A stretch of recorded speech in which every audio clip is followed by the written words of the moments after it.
What's up, everyone? Andrew Olair with Dirt Rider here, and we have a 2022 Suzuki RM-Z450 project bike built by my friend here, Jay Clark. Jay, take us through this thing, man. So these Suzukis, as we know, a lot of people get kind of on Suzuki for having a bike that's kind of stale, let's say, but it's still a really good bike.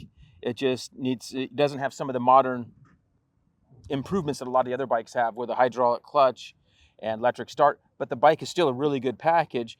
The shock is a bit difficult for a lot of people, so Race Tech went through the suspension for us, got that dialed in. We're gonna have Brian Wallace from Paula out here riding it, and he's also gonna be racing this thing and having some fun up in Mammoth. So with doing that, we wanted to put a high compression piston in from Wiseco, and Jamie at Twisted mapped the Vortex ECU. So we have that all set up for him. So that makes it run a lot cleaner and better, just a stronger feel.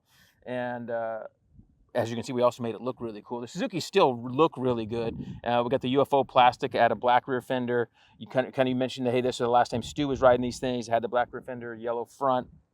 And then Decal Works made us some really cool shimmery plastic graphics for the UFO plastic. And Moto Seat made us a cool looking seat cover.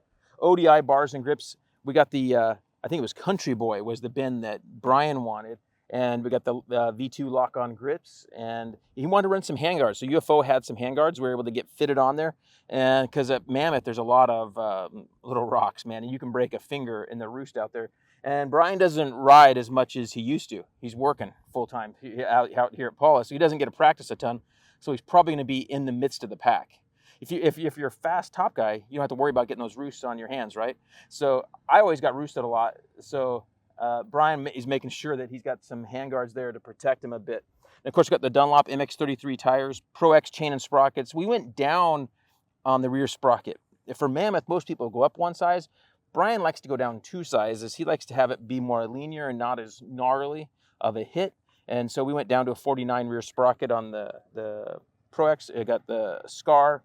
Foot pegs, got a lot wider footprint. We got our VP fuel. We got T4 in there. And for Mammoth, we're probably going to run something a little different. But that gives us a really good start on this bike. Really good platform. I think it's a good, strong bike, and I think he's going to really enjoy riding it today at the test here, and then hopefully at Mammoth as well. Very cool. Well, awesome job on this build, Jay. I can't wait to hear what Brian thinks of it, and we'll have him go spin some laps here at Fox Raceway and get back to you guys a little later. Stay tuned.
All right, so we just finished up a few motos here on the RM-Z450 project bike. Brian, what are your thoughts on this thing, man? Man, this thing's, I'm always a Suzuki guy, so I bleed yellow. So I was super pumped with this thing, with all the cool trick things that they've done to this bike, and from suspension to the ECM and the pipe, and man, this thing is just all around awesome. Absolutely. Before we started rolling here, you mentioned you kind of overshot one of your tabletops out here, but we were checking the fork and it looks like you didn't bottom it. So a little better bottoming resistance from fork and maybe shock. Oh yeah, for sure. Definitely keep it. Seems like this time around the suspension feels like it holds you up a lot better. It doesn't feel like it wants to collapse, you know, when you overshoot something, for sure. I mean, there's quite a bit of travel left here, so that's a good thing, because seems like there's a lot of adjustability in this suspension for sure. Very cool, very cool. And you alluded to the pipe earlier, and obviously the ECU that Twisted Development mapped. We talk a lot about in the shootouts about how 450s are more than enough for pretty much 95% of the riders. You're obviously a pro rider.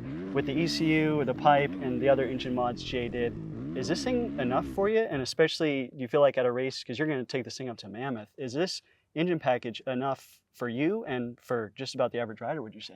Yeah, for sure. I would think so. With the ECU and the pipe, and it has definitely given it a big awoke to it for sure. You know, the stock pipe or the stock bike works, you know, really good for an average rider. You know, you get those guys that maybe want some more out of the bottom end to a top or even a mid, and it seems like this is, you know, all around, you know, way rideable power for sure. Especially with the ECM, the pipe. You know, the pipe makes a huge difference. Now you have a way broader, you know, power curve, I guess, for it for sure. Absolutely, absolutely. Well, hey, it sounds like Jay knocked it out of the park with not only the engine but the suspension and just kind of some minor chassis components here between the seat, obviously the foot pegs, and yeah, like we've talked about in prior Suzuki tests, this bike is maybe a bit of a diamond in the rough, but I think once you polish it up like Jay did for us here, it can go from good to great. So yeah, thank you again for shaking this down for us here at Fox Raceway. And thank you all for tuning in. If you enjoyed watching this video, be sure to like, comment, and subscribe on YouTube. And if you haven't done so already, be sure to head on over to dirtrider.com to read the full test. And we'll see you next time.